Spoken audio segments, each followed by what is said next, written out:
The Philadelphia Eagles are entering possibly the most make or break offseason in franchise history. They're coming off an incredible season, which unfortunately ended in a narrow defeat to the Kansas City Chiefs in the Super Bowl. Today, I want to focus on the upcoming offseason, which they will have 11 starters and also some key rotational players entering free agency.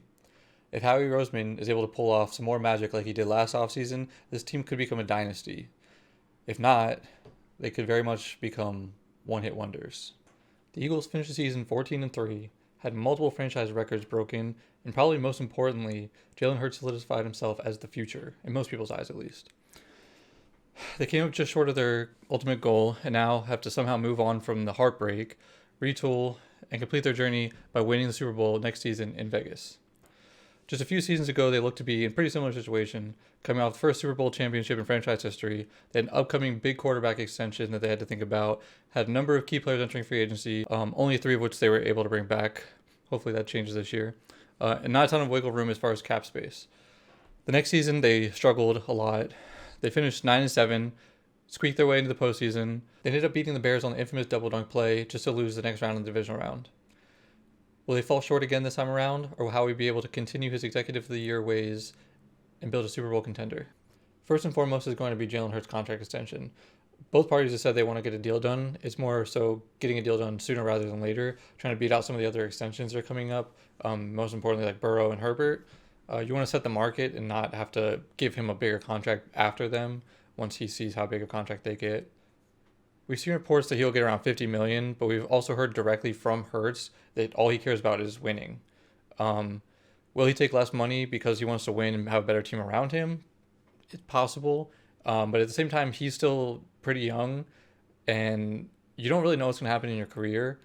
We saw what happened like with RG3. That's just one example, but this could be his only opportunity to get a big contract. Most likely not, but I mean, it is possible. Like we saw that with RG3. If I was him, I don't know that I would miss out on my opportunity to be like the highest paid quarterback or one of the highest paid quarterbacks. So I'm not sure that I would take less money. Obviously he could, but I don't know that if I was him that I would do that. I believe that Hurts right now is a top 10 quarterback and he's going to get paid like a top 10 quarterback. Like I said, knowing him as a person, he might take less money, but I don't think he is obligated to. I think that as much as we all want him and the team to win a ring, I think that people like the Chiefs have shown that you can do it even with the big contract. Maybe he'll sign like a team-friendly deal, like it'll have void years and other stuff to kind of spread out the contract, so it's not as much of a cap hit each season, but he's going to get his money. At the time of recording this, over the cap has the Eagles listed about $6.5 million in cap space. A lot will change over the next few weeks and even a few days. People are going to be re-signed and officially become free agents, stuff like that. Everything's going to happen pretty soon. The cap raising to $225 million this year couldn't have come at a better time for them. They weren't going to have much room to begin with. Now this helps a little bit, but still not that much. They're still going to be pretty short on cap space. This is a list of the upcoming free agents and what I think should happen with them. The keep and go is sort of what I would personally like to see. Then the number next to it is the likelihood I see of it happening. So you see that Tyree Jackson is a 6 out of 10. I think that they'll probably just keep him in more like a camp body. But he has like a weird restricted free agent. I don't really know how to explain it. They basically can keep him if they want and let him go if they want. It's kind of their choice. And I feel like they're just going to keep him as a camp body, at least for now. In the long run, I probably don't see him making the roster, at least not as a tight end. Maybe, he's changed position from quarterback to tight end. Maybe something happens with him. I don't know. You see CJ Gardner-Johnson is 10 out of 10. I really don't see them letting him go. They gave up draft capital to get him. He ended up playing phenomenally. He tied the league in interceptions, even missing 4 or 5 games with the lacerated kidney, which just sounds like a terrible injury. But he's 10 out of 10. If they can't re-sign him long term, I think they're going to franchise tag him. But I'm really hoping that he's able to sign something long term. Javon Hargrave, I think, is someone they should definitely keep. I think Bradbury, I would love to keep him. I would love to keep all of the free agents, basically. I just think that he's going to price his way out of their what they can offer him. Same with Miles Sanders. I wouldn't mind keeping Miles Sanders. I think it's more likely they draft somebody or get maybe, if they do really like Kenny Gainwell, like I'm hearing, maybe they keep him and sign a free agent for like super cheap, like a power back maybe. I've heard a lot about like Leonard Fournette and stuff like that, but I'm not sure about that. I think he might still be a little bit too expensive. I think it's more likely that they would draft one. but we'll talk about that more later on in the video. I think they're going to keep hopefully either Isaac Seumalo or Andre Dillard. I think Seumalo might get too much money from another team. I think they're going to view other teams are going to view him very highly as like a starting guard and make him a pretty high offer. Dillard, maybe they're able to keep. Not sure even of that, but in the blueprint that I have, I'm going to have them keeping Isaac Seumalo long term. Same thing with TJ Edward. He ended up being like one of the highest rated linebackers this season. I think they definitely need to do everything they can to keep him. They've been struggling at linebacker for years now. Jordan Hicks was the last one that I thought was really, really good. It seemed like they didn't value him even as highly as I thought they should because he ended up leaving not like a crazy contract. Ended up, I think, leading the league in tackles that next season, like 140 something.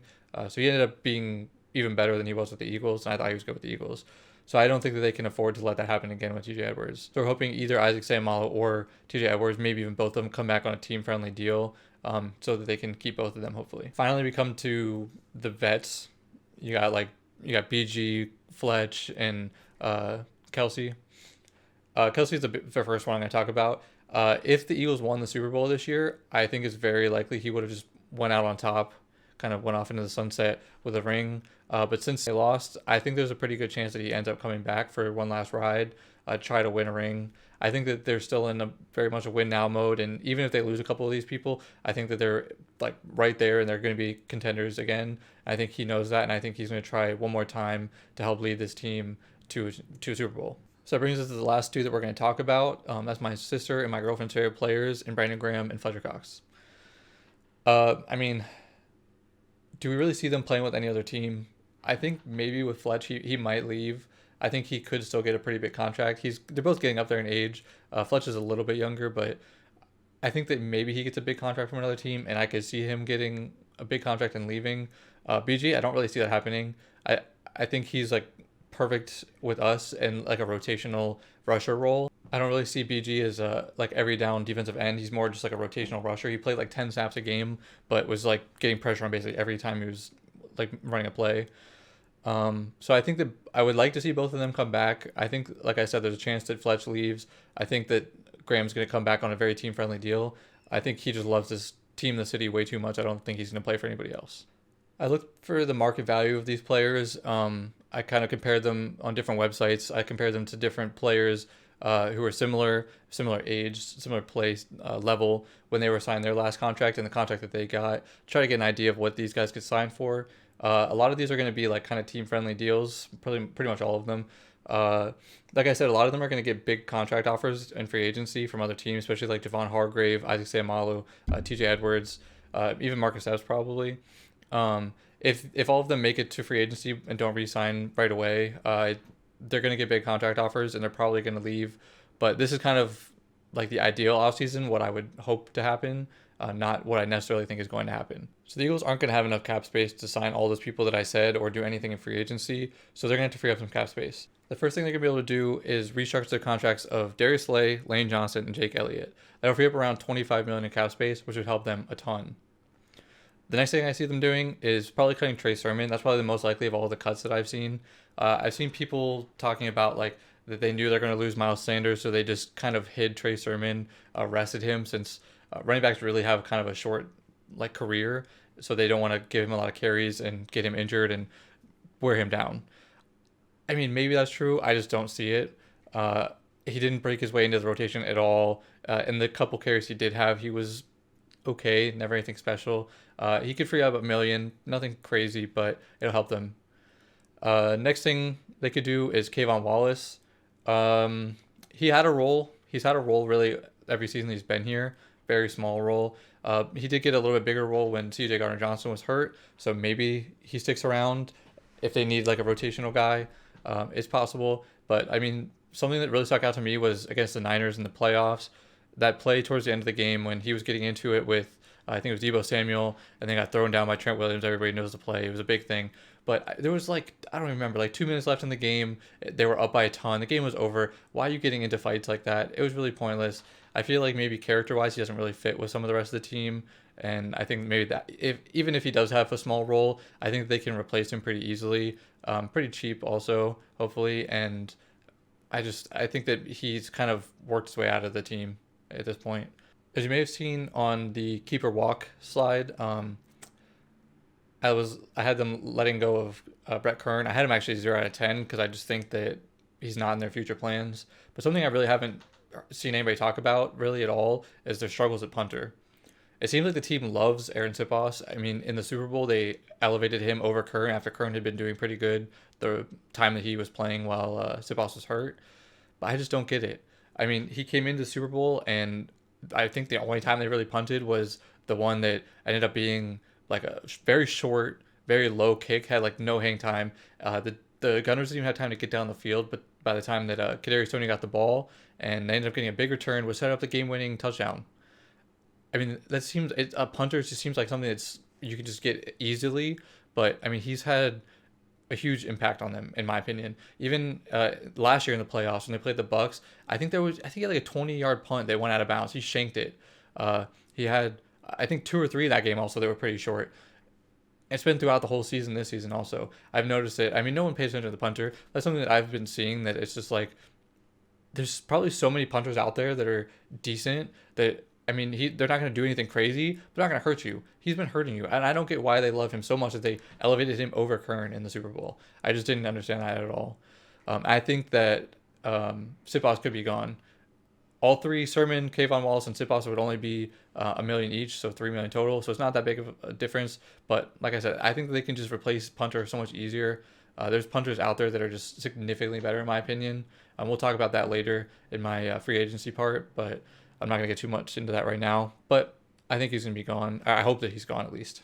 The last thing that I could see them doing is something that I've actually seen people talking about a lot, unlike the punter situation, upgrading at receiver 3, moving on from Quez Watkins. Do I think that they can improve over Quez Watkins? Yeah, I probably would keep him on the team if it was up to me.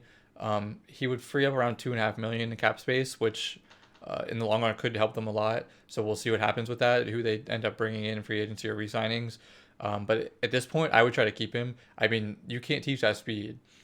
The reports are that he had it was a shoulder injury of some sort from the Titans game, which was like week 14 through the Super Bowl, and Quez was playing with an injured shoulder.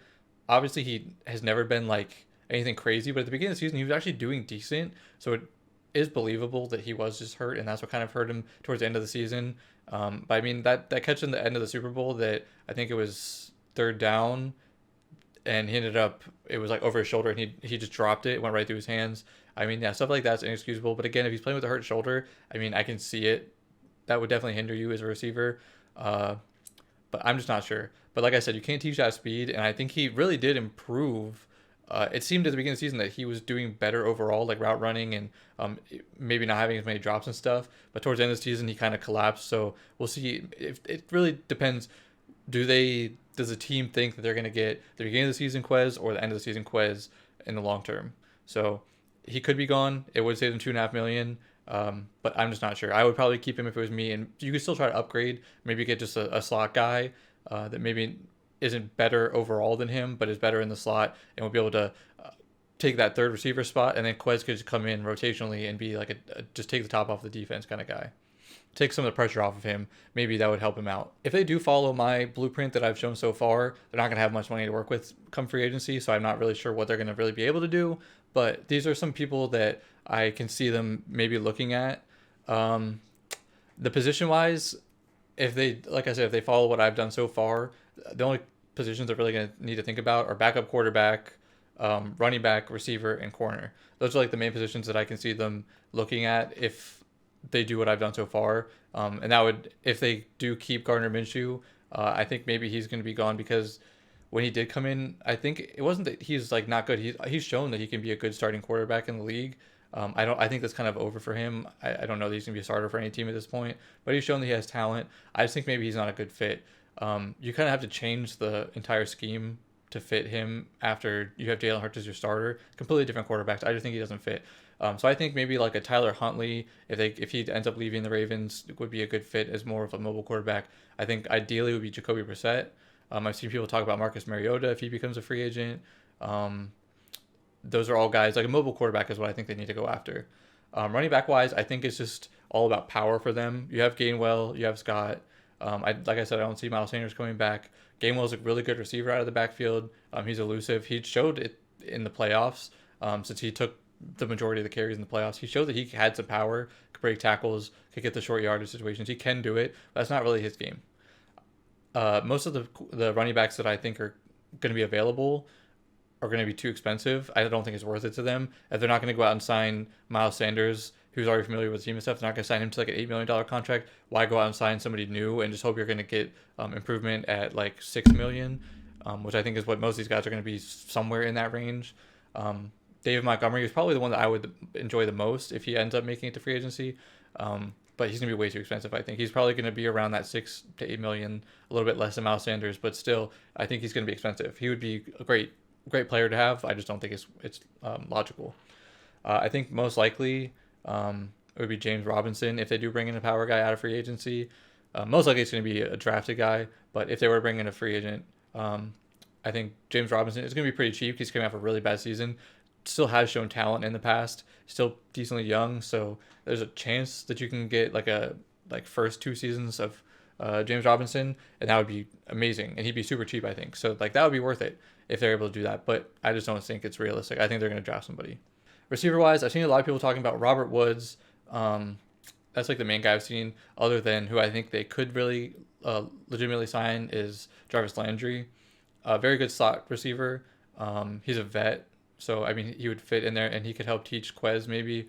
I mean, you already have A.J. Brown in there, so that should be helping Quez. But, I mean, having someone that's just like a reception machine like Jarvis Landry in the past could really be good for this team. Open up the middle of the field for them. I think that would be a really good signing for them. The other receivers, I mean, I wouldn't mind signing like a... DJ Chark's not really a fit. Robert Woods, maybe. I think he might be a little bit too expensive. Marvin Jones is getting way up there in age. He's very old, but he's still performed pretty good this past season. So I think there's a chance that they could take someone like him. I wouldn't mind like a Sterling Shepard, or Paris Campbell would be obviously a fit because he's coming from the Colts. We know how much the Colts and Eagles have just been going back and forth with coaches and players, all that kind of stuff. So I mean, that's a possibility. But like I said, Jarvis Landry is probably the guy that I think is the most likely.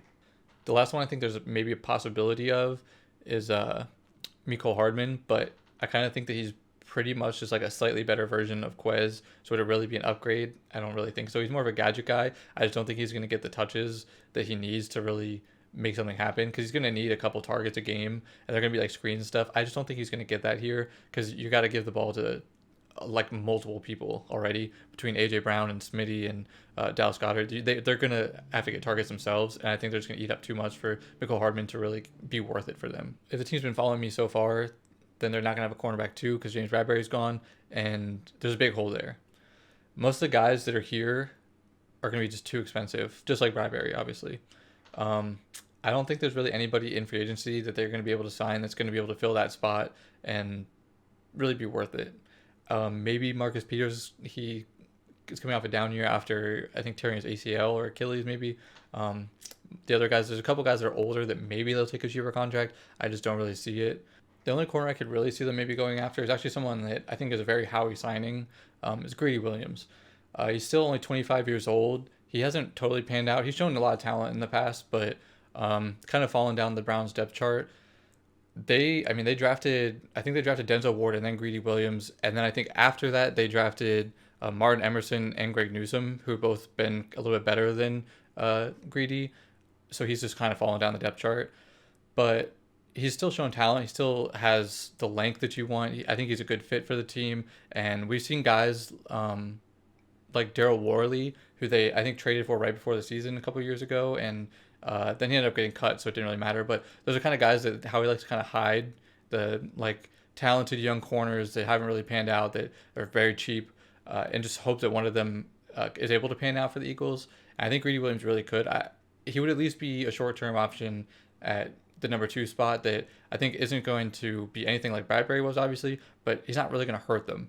I think that teams are going to be able to target him because they're not going to go after Slay, so that he's going to get a lot of targets. And I think he has the potential with safety help like CJ Gardner-Johnson behind him. I think he'll be a lot better with us than maybe he was in the past. So it's someone that I could definitely see them taking a chance on. And if it does work out, then it'd be great. If not, it's not a big risk, so why not try it? Maybe if they aren't able to keep Javon Hargrave, they can try to target Daron Payne. He's a very similar player, just pretty a decent bit younger. It might actually be cheaper. We'll see what happens with all of that. So if they were able to get him for a cheaper contract, if they lose Javon Hargrave, that'd be a steal. I just don't really see that likely. Um, the only other thing that I can really say, this is like the big name free agents that I think are going to be options. There's obviously going to be a lot of other signings they're going to do that are going to be like cheap guys. I think they're going to sign maybe one or even two offensive linemen for super cheap, just like a rotational guy. Um, Maybe even a cheap receiver, like we were talking about, on top of like a Jarvis Landry. If they were to get Landry, I think maybe they'll still try to fill out the locker room a little bit because they were only having what 5 because of Bryn Covey. So they only had 5 receivers, which is kind of unlike them. So I think maybe they'll bring in another one. But other than that, I think we shouldn't get our hopes up of a star-studded free agency class like last year with Hassan Reddick and all those kind of people. But I think there's a chance that there's going to be like a very quiet free agency for us. But I think it's still going to be very important. Even if they don't get anybody like big name guy, they're still going to fill out a lot of the holes that they're going to have rotationally. And we know like especially their defense was rotating defensive linemen and stuff like that a lot. So having those cheap younger guys on the D line and everything are going to be important. So we just need to remember it's not going to be a big free agency, but it's going to be a very important free agency. There's still going to be some signings that are going to be very important, even if they don't seem like it at first. So thanks to the Saints robbery that we got last year, one of the two, because Gardner Johnson was a robbery too. But we have the 10th pick from the Saints. We were able to keep the what is now the 30th pick because the Dolphins forfeited their pick. So I think you'll hear 30 or 31 depending, because technically it's the second to last pick since we were the second to last team left, but we're one pick higher because of the Dolphins forfeiting their pick.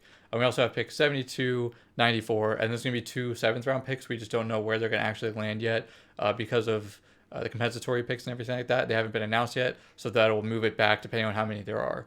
So I honestly believe that they're going to trade one of the 2 picks in the first round.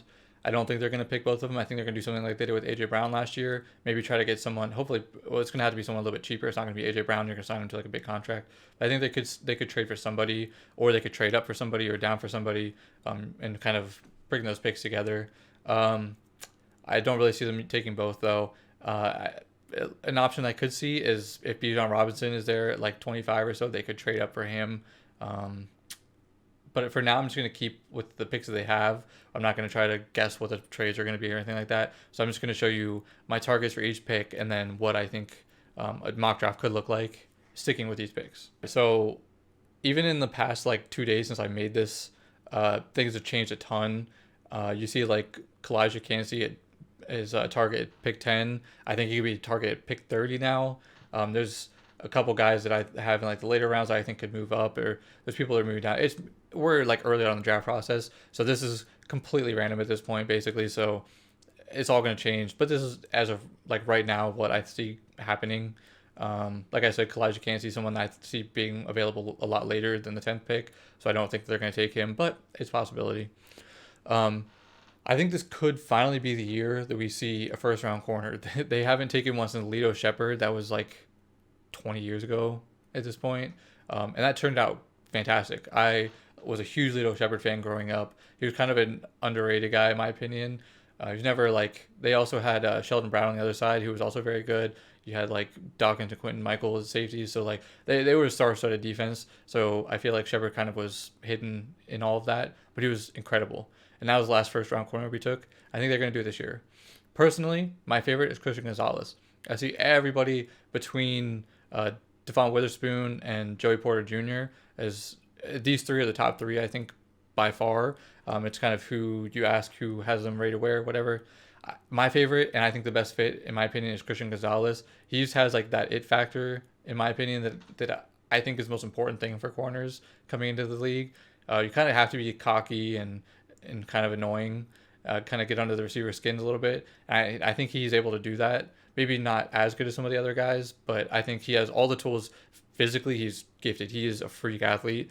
He has the it factor. He has the cockiness that you need. He has everything that I think you want in a corner.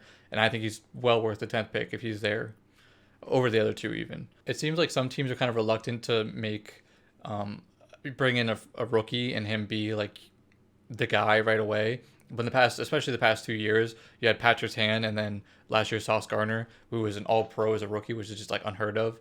But even Pat Surtain was incredible the last 2 years. And he's super young. He came in and was like a Pro Bowler like right away, basically. So I think Christian Gonzalez could be a guy like that, is like a Pat Surtain type of player. And I think he's going to come in, and even being our number 2 guy, I think he's going to get recognition as being like a shutdown guy like right away. I think it's very possible. And I think it would fill a huge need, be super cheap. I think it's by far the best option they could get in this draft. As far as the 30th pick goes, I think it's going to be like best player available. I think they're in a great situation to be able to do that. You'll be able to get a guy that's going to be there long term. You're not kind of forced into taking someone that like fits your team. You can just take whoever you need. He's going to fill a hole. He's going to get playing time, whatever you need. There's a lot of people that they could go after here. Like I said, Kalijah Cansey at this pick. I wouldn't really look at him at the 10th pick, at least as of right now. At the 30th pick who's available, I think if they were to lose Fletch, BG, or Hargrave, any of them, he would come in and fill a hole. He could kind of move around on the defensive line. I think he'd be a great fill-in for any of them. So he'd be an option at 30. Receiver, you're probably not going to be able to get Addison or Smith-Njigba at this point. But there's going to be guys available that could come in. And if either of them are available, I think both of them would fit in at that slot role like pretty perfectly. Maybe more so Jackson Smith-Njigba. If Bijan's available at 30, I think that they probably will take him. I don't see him going much later than that. And he's probably going to go the early to mid 20s. Some people even have him going to us at 10. So I don't really see the Eagles doing that, but obviously it's possible. But if he's there at 30, I think that could very likely happen. I could even see them going offensive linemen, especially if they lose Dillard and Sayamalo. I think they could definitely fill in the gap there. You could even take a tackle because Lane Johnson's getting up there in age. So there's a lot of different things they could do. Maybe linebacker. I don't know that any of the linebackers would be good enough for them to go after at this point. I feel like maybe if they were going to take a linebacker, which I don't really see, they would wait a couple rounds. Even Keely Ringo, I have him listed at 62, but at this point it seems like he kind of fell off a little bit, but now it seems like he might be coming back into his own a little bit in the rankings. I think if he's there at 62, I would probably take him. I mean, I think he's definitely worth, I don't even like a top 20 pick at this point. I think he still has all the physical tools you want. People say he had a down year. I think he was still really good, even if he wasn't like what people thought he was going to be coming into the season. So that's another option. There's a ton of options. I'm going to show you my mock draft in a minute, what I think will happen. Like I said, if Bijan's there, I'd probably go him. I just don't see that happening, really. If they followed me so far and haven't taken an edge rusher, I don't see them waiting any longer to take an edge rusher. Again, even if they were able to keep BG and Fletch and Hargrave, I think they're going to need younger guys that are going to be able to come in the long run, because they just don't really have that right now. Even Sweat, they're probably not going to be able to keep too much longer. He's getting a little bit up there, and he's not really, but are they going to be able to sign him long term once he's a free agent? All that kind of stuff you got to think about. So at this point, I would probably look at BJ Ojulari if they haven't already taken an edge rusher. There's some other guys like Keely Ringo I have on here. If he does fall, which I've seen in a lot of like mock drafts and a lot of like the experts talking about him possibly falling this far, maybe even further. Again, I don't see it happening, but if he is, that's someone that I would definitely look at here. Running back, you could definitely look at here. There's a lot of different options. At 94, at this point, if they have taken a running back, this is probably where I would take a running back. Even if they get someone in free agency, I think they're going to take a running back here. I just think that they're not going to come out of the draft without a decent running back. There's also some D linemen here. Receiver, if they didn't take a receiver yet, this is where I would see them taking a receiver. And then with the two seventh round picks, it's just going to be depth guys. They're not going to get a starter. I mean, unless you just get like a dream pick, which we've seen. You could end up like a Tom Brady, or even Jalen Mills ended up being like our number one corner for a while, and he was, I think, a 6th round pick. So there's guys available here. But I think it's going to be a depth guy. I would say look out for like a safety if they haven't already an offensive lineman. Those are probably the two main things that I would look at, especially if they were to cut Kayvon Wallace, like I mentioned earlier. A backup safety, someone I would definitely look at here. I think it's a pretty decent defensive back class in general, so I think there will be safeties there that could be at least decent. Or maybe you take a corner and move someone to safety. Who knows what happens? But that's what I would look at with 7th round picks. So this is what my mock draft would look like. Christian Gonzalez at 10, Jackson Smith-Njigba at 30, BJ Ojulari, Tank Bigsby, TJ Bass, and Jartavius Martin. Basically, I already told you why I think Christian Gonzalez should be our pick at 10. In this scenario, I don't think Bijan Robinson is going to be there at 30. Something that I've really been thinking about a lot is If you remember the Devontae Smith trade, for us to get Devontae Smith, we traded with the Cowboys one pick ahead of the Giants to get Devontae Smith from them because they were desperate for a receiver. So I was thinking about it this year. The Giants are now one pick ahead of the Cowboys. So could you imagine like just how much of a fun story it would be if we traded up with the Giants to get one pick ahead to steal a running back from potentially running back desperate team, just like a running or receiver desperate team with the Giants? Because I could see Pollard leaving, and I think that Zeke could be gone. On top of that, he could be a cap casualty because they would free up like a ton, like 10 million or something like that, crazy. So I could see both of them being gone and them just being desperate for a running back. So it'd be crazy if they would trade up and take Bijan Robinson from the Cowboys.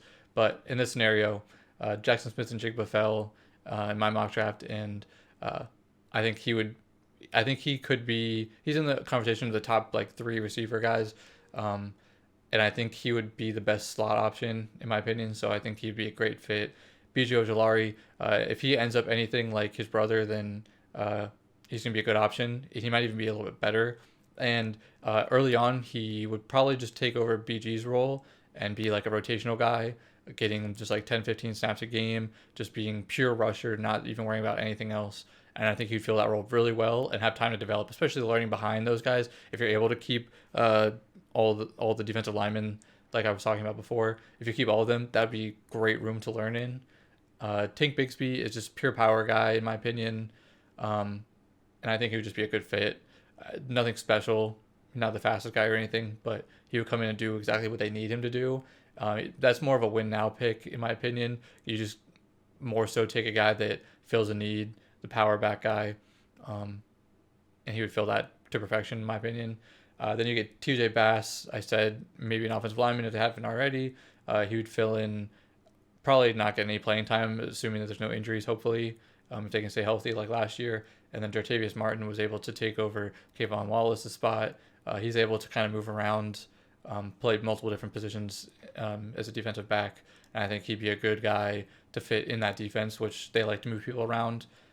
I think he's a good fit. And being there in 7th round, why not take somebody as like just a depth guy at a position that they're going to need depth at when they're very much lacking right now. So this graphic gives you an idea of what the team would look like at the end of all of this. See right above me is the key. The different colors. Re-signing is this like light green. Free agents are the light blue, and draftees is purple. So you can see a couple of different things. Have them signing Jacoby Brissett if he signs on a cheap deal. I don't see this super likely in real life. I think he still has a lot of talent. He has shown the past couple of years that has starting potential or being like a pretty good backup.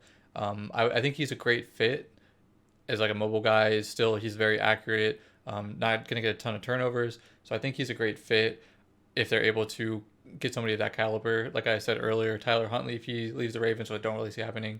Mariota's a possibility. There's a couple good mobile quarterbacks coming in the free agency class that I think are potential, but I went with Brissett here. We saw Tank Bigsby in the mock draft, have them re-signing Boston Scott. Receiver-wise, again, draftee and Smith and Jigba. That's a great 3-headed monster, in my opinion. I do have them letting go of Quez. Personally, I would try to keep him if they're able to cap-wise. And then Pascal, I think they would bring him back. He's a great blocker at receiver.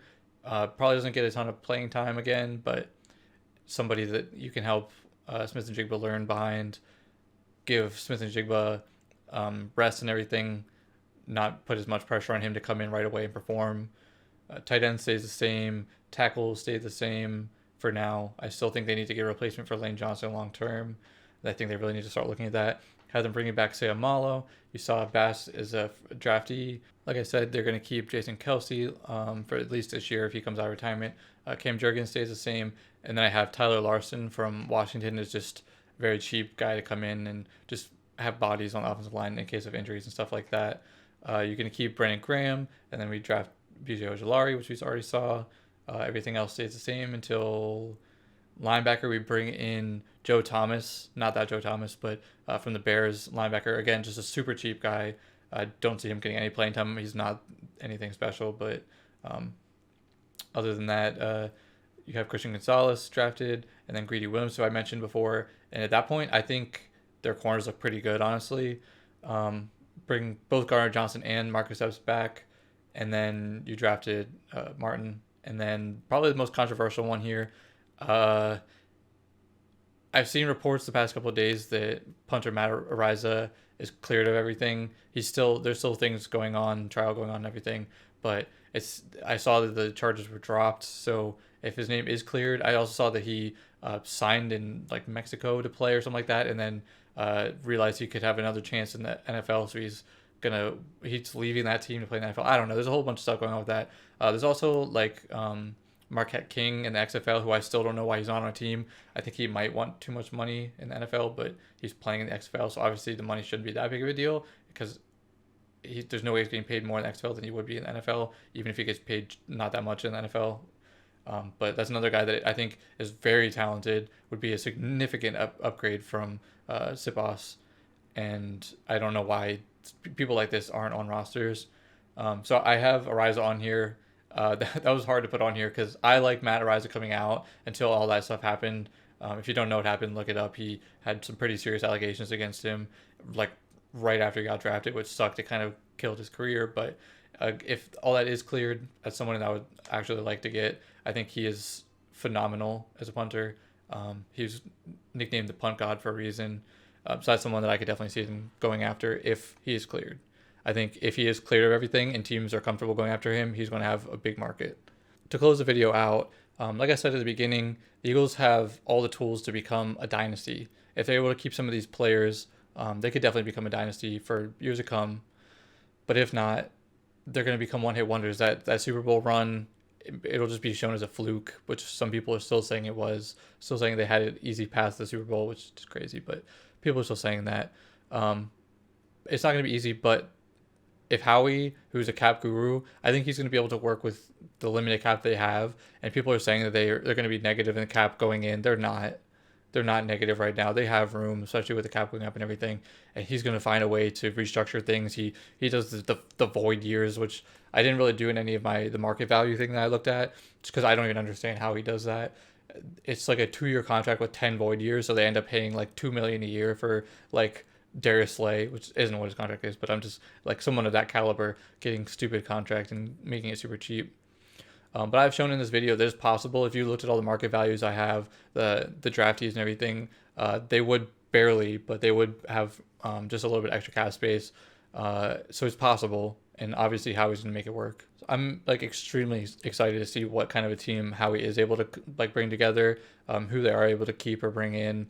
Because if they do lose like a majority of the free agents that they have, I think he's going to somehow make some splash like they did with Hassan Reddick last year when no one really saw that coming.